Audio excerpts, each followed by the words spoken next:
Um, the title of this live is If Nobody Loves You, Just Say That. Aptly titled, as we are going to speak briefly about what it must feel like to be unloved when apparently no one will go to bat for you or be upset for you when they feel you are being treated unjustly. Okay? So there's a lot of conversation about my husband, Chris, and his feelings about my segment of the reunion with our guest host, Nicki Minaj. Shout out to Nicki. Thank you again for coming, for blowing the roof off the thing. It was a time. It was a time. So right before my segment was the husband segment. I know that wasn't clear because I was moved to the end. But, chopping and screwing happens to move things to make sense. And you saw when I sang, they had the camera back behind the big cameras that were set up watching us. And you saw all of the husbands standing there because they were getting ready to come out for their segment. And so my husband was standing there. He saw the whole thing. Chris has feelings about me singing on my show because there have been hiccups in the past that may or may not have had something to do with production. Namely, at Robin's engagement party, when the music cut out. Like, why would the music just cut off? Why would that happen? Now, could it have been a technical issue? Yeah, it could have been. I've performed many places over the course of my life as a solo artist, as a member of a group, as a member of a choir, all over the world. And technical issues happen all the time. Like, you'll be in the middle of the song, the sound cuts out, the mic cuts off, there's feedback, shit happens. But, shit also happens. So Chris was not happy about that. And there have been a number of things that have taken place that have just made him kind of not happy and made him side-eye me singing around the show. And that was his concern, was, oh my God, she's going to sing and it's going to look like she bombed or she sucked or whatever. Because no one told me that was going to happen. And according to the powers that be, they didn't know it was going to happen. So when it happened, it happened. It was a thing. It looked like, I was hesitant because I didn't want to sing. I was scared to sing. I wasn't scared to sing. I wanted to sing a song of my choice. But I forgot I was on television, and in television, there's a thing called licensing. You have to license songs in order to play them, to sing them, to perform them on television. And there is a licensing agreement in place for my music with my job, with the network. There are not licensing agreements in place for other people's songs, which is why all the music that you hear on the show, the transitional songs, are, like generic songs. You're not going to hear Summer Walker as a transitional song on our show because no one's going to pay Summer's licensing fees. So I wanted to sing a gospel song, And Giselle was like, well, no, you can't do that because that's not clearable. And I was like, damn, you're right. So I sang Drive Back. But I wanted to sing a gospel song because I wanted to showcase my vocal ability. And gospel music is great at showcasing vocal ability. And singers will understand this. If you're not a singer and you're, a carpenter or a cobbler or a stripper, stick to those rivers and lakes. Don't comment here because you know not of what you speak. But if you're a singer or you are in or around music, you understand that there are songs that you choose to showcase your vocal ability when someone asks you to sing. And I had those songs and I wanted to sing one of those. But I sang Drive Back and I did okay. And it was fine. And I'm happy I did because Drive Back is now back on the iTunes charts, as is Deep Space. I think it's number 6 on the R&B iTunes charts right now. So thanks for that. So what I want to make clear is that, because a lot of people are saying, well, Chris was out of line to be upset with Nicki for her line of questioning and he needs to chill and blah, blah, blah, blah. When Chris came over to me, we were on a break. We were not, as we say, up. The cameras were on because they're always rolling. We were mic'd and our sound was on, as it always is. But we were transitioning from one segment, mine with Nicki, to the husbands, right? Is that right? Maybe that's no. Maybe we weren't. No. What? Yes, we were. We had to be because they came out and sat immediately after that. So he wasn't just out there just to be, I have to sneeze. It went away. Wait. Oh my God, it's like right there. Okay. Excuse me. He didn't storm the stage. He didn't storm the set demanding that, I be given justice. He was out there because we were getting ready to shoot the husband segment. And he was speaking to me. He was not declaring anything to the cast, to Andy, to production. He was talking to me. He was talking to his wife. And he was expressing to his wife that he was discontent or in discontent based on what he had just seen. How many times have you all been in a situation with your sister, your boo, your pet, whatever, and something happens and you're like, I didn't like that. You're going to take your person to the side and say, I ain't like that. That was effed up for whatever reason, or that made me uncomfortable, or that was not right, or, or that was great, or whatever. That's what was happening. You all are making this out to be a thing where, Chris was charging into the room and screaming angrily at everyone. He was not. That conversation that you heard was not for you. Andy coming over to me was not for you. He didn't do that for camera. Giselle and Chris talking and then Robin chiming in and then me asking Chris follow. None of that was for any of you. But because the cameras are always on, you were able to capture a moment that was not meant for you. Welcome to reality TV. That's what you get. But you all need to, you don't need to do anything, but I would like to offer up this piece of context so that you can go forth and prosper in your arguments with all the information that you need. So that's all. I just wanted to give you all that note. I'm not apologizing, Capricorn. I'm just equipping the saints with all the information that they should have.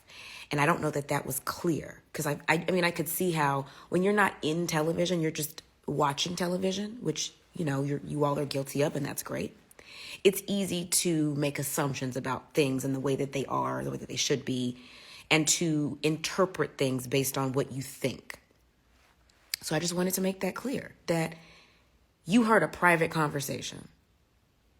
I can't tell you how many times Chris and I have come home and debriefed about certain things.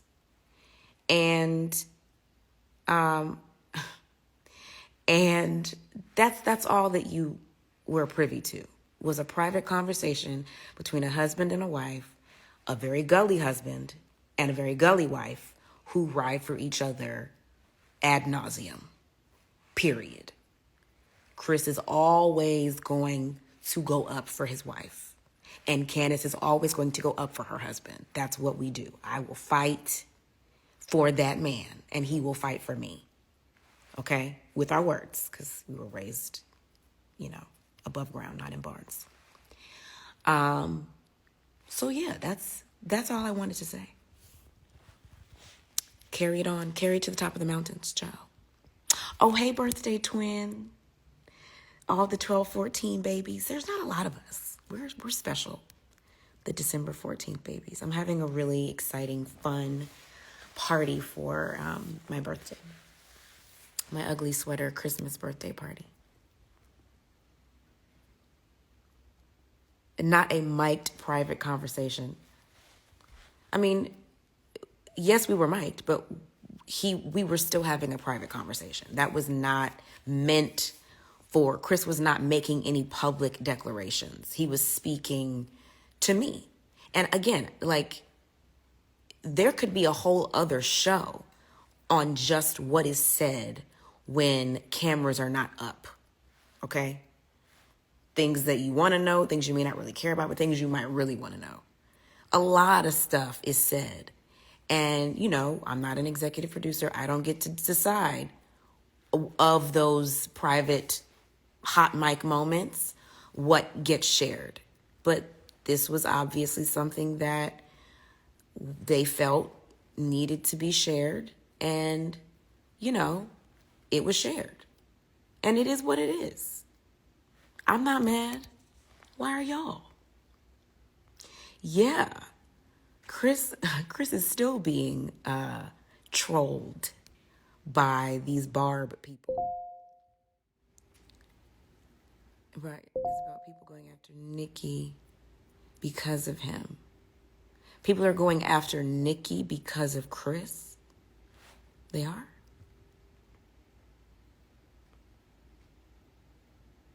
Nicki did a great job. She did a great job. I've said many times in many interviews and to whomever will ask that I could have sat there. I could still be sitting there. I could still be, sitting in that room listening to her just opine about the show and about us. And I know that she had more. There was more that could have been said. Yes, Barnes. Oh, Cortez, I need to send, what's your email? Because I think Nye is coming, so get on the plane. Send me your email. Text me your email. I'll send it to you. It's not on my birthday, by the way. It's the damn fans or obsessed fans that are making it an issue. We understood why he did it and said what he said because we watched the show. It comes off as everyone is against you, including Andy. Capricorn 45. Yeah, and that's, I've made this declaration before, but I'll say it again. My supporters are smarter than yours. My supporters are intelligent. They understand nuance. They don't take things at face value. They understand entertainment. They're just smart. And I just love that my people found me. Shout out to you guys. Because everybody's not able. Okay. Yeah.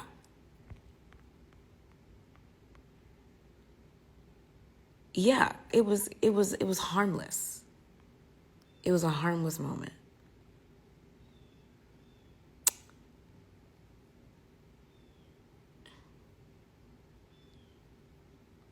I'm in the DMV. Call me for your Christmas decor. I'm low-key a Christmas decorator. Low-key. Now, what I do need is somebody to put lights up on my roof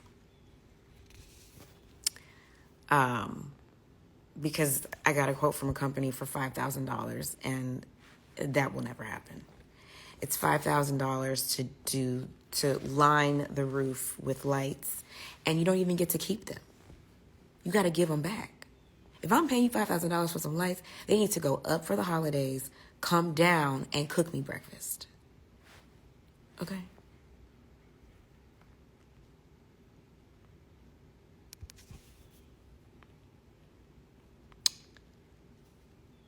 Who want to know?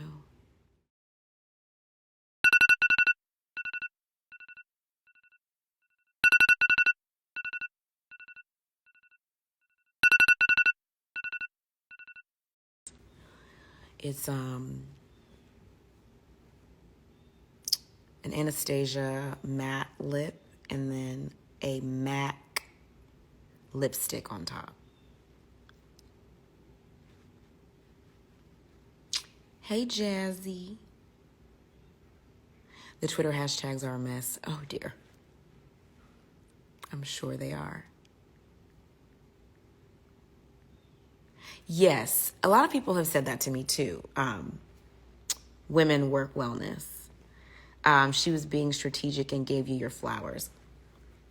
Regardless of, whatever you all think about, Nicki's line of questioning, I am grateful for the opportunity to speak at length in front of an audience of that size about my music. Nicki, asked a lot of questions about my album sales versus my streams. A lot of people don't understand the difference between the two. I saw somebody say that Nicki clocked me lying about my numbers. And again, I say, stick to the rivers and lakes that you're used to. Stay in your lane. Don't swerve. Because when you swerve, you crash. There's a difference between streams and sales. The old guard of music was all about sales, downloads. That's the era that I believe Nicki started in, was sales, album sales. When you could go to Target, go to Best Buy, and there were walls of albums and singles that you could purchase. Napster and streaming services killed that. And, that's when we were in that age where people were ripping music for free, like downloading entire albums for nothing. And artists and producers and writers and all the amazing people that it takes to create a project like Deep Space were not getting paid.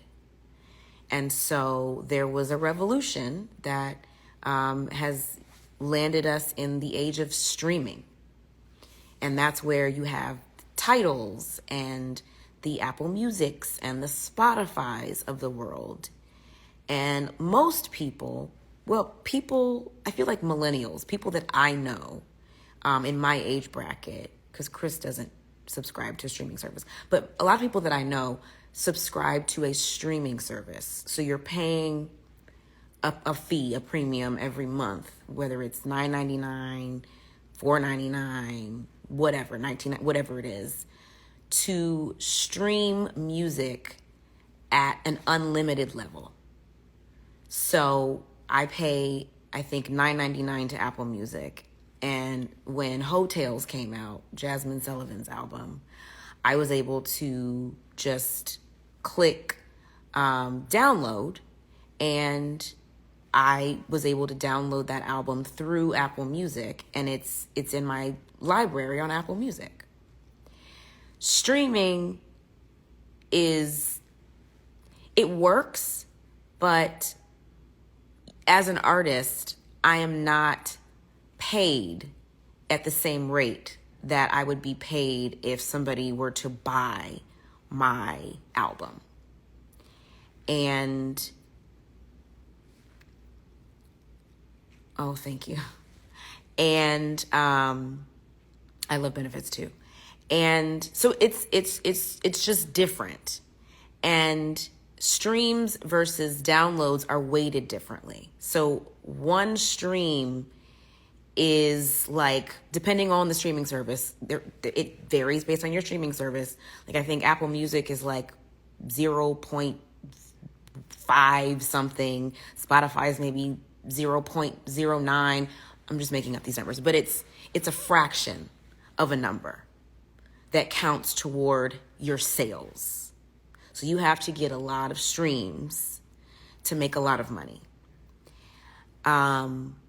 Because we live in this streaming age, streams have become more important than downloads because people aren't downloading music the same way that they used to be. Nobody is going into the store to buy an album with, an album booklet with, and taking the CD out and putting it in their CD-ROM thing. I don't even know what it's called anymore. Laptops don't even have CD-ROMs anymore. Like, cars barely do. So the way that people are receiving and ingesting music is now different. And streams have become the new supreme. People are now measured by the number of streams they have. Downloads are still important. Those sales are important. But it's about streams. And those are different numbers. So I was not lying about being, at the time, at over 500,000 streams. Now I'm well over 1 million streams. Deep Space, my entire album, is well over 1 million streams. And I'm doing very well on downloads. Don't have that number because it's not the most important number. My label sends me all of my numbers. You get your numbers, I think, every week or every 2 weeks. And I look at the streams, or my team tells me what the numbers are. So that's that. But I was talking about something else before that, and I went off on a tangent. Oh, Nicki. So she did me a favor. She did me a favor, whether she meant to or not, by grilling me on my music, on my numbers, on the kind of music I want to make, on, singing a cappella. All of that was a favor to me. And I'm not upset. And you guys shouldn't be either. I mean, I understand why you are. And I appreciate you being upset on my behalf. But it's okay. Because Deep Space is number 6 on the R&B iTunes charts again. And the Is It Enough visual is thriving on YouTube and Vivo. So I encourage you to check it out.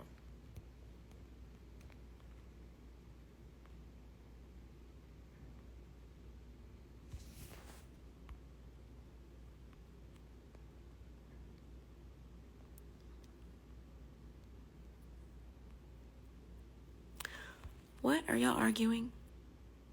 I'm on the neighborhood talk. What are they saying?